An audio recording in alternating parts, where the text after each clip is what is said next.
দর্শক, এই মুহূর্তে বিজয় সরণির ট্রাস্ট ফিলিং স্টেশনে আছেন সহকর্মী ওমর ফারুক। আমরা যুক্ত হব তার সাথে।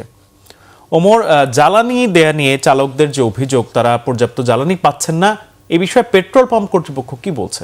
মাহমুদুল, আমরা কিছুক্ষণ আগেই যে এই বিজয় সরণির যে পেট্রোল পাম্প সেখানকার যিনি দায়িত্বরত কর্মকর্তা আছে তার সাথে আমরা কথা বলেছি। তিনি আমাদেরকে যেমনটি জানিয়েছেন, তারা বলছেন যে আসলে তাদের যে ডিলার রয়েছে তাদের কাছ থেকে তারা যেই পরিমাণ তেল তারা পাচ্ছেন, হ্যাঁ, সেগুলোই কিন্তু আসলে সেই অনুযায়ী কিন্তু তারা যেই ভোক্তা রয়েছে গ্রাহক রয়েছে তাদের কাছে কিন্তু সেটি তারা সরবরাহ করছেন।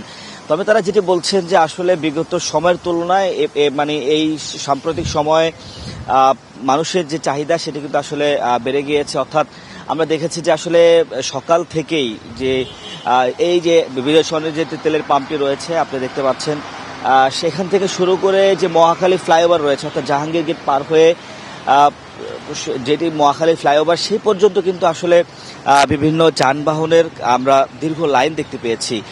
এবং সরকার যে নির্ধারিত যে পরিমাণ তেলের সংগ্রহ করার সেই পরিমাণে কিন্তু আসলে যে এখানকার যারা চালকরা রয়েছেন তারা সংগ্রহ করছেন এবং তারা যেটি বলছেন যে আসলে সেটি তাদের জন্য পর্যাপ্ত না। একই সাথে পাম্প কর্তৃপক্ষ যারা রয়েছেন তারা বলছেন যে আসলে সরকার থেকে তারা যে পরিমাণ তেল পাচ্ছেন তারা সেই অনুযায়ী কিন্তু আসলে গ্রাহকদেরকে তারা দিচ্ছেন এবং বলছেন যে আসলে বিগত সময়ের তুলনায় কিন্তু গ্রাহকদের চাহিদা বেড়েছে এবং আগে যেখানে যে পরিমাণ তেল দরকার হতো তার চাইতে অনেকে বেশি নিচ্ছেন অথবা কেউ কেউ কয়েকবার এসে নিচ্ছেন, আবার অনেকে দীর্ঘ লাইনে দাঁড়িয়ে থেকে পর্যাপ্ত পরিমাণ তাদের যেই চাহিদা সেই চাহিদা অনুযায়ী তেল পাচ্ছেন না বলেও কেউ কেউ অভিযোগ করছেন। তো এই ছিল আমার কাছে বিজয় সরণি তেলের পাম্পের থেকে সবশেষ।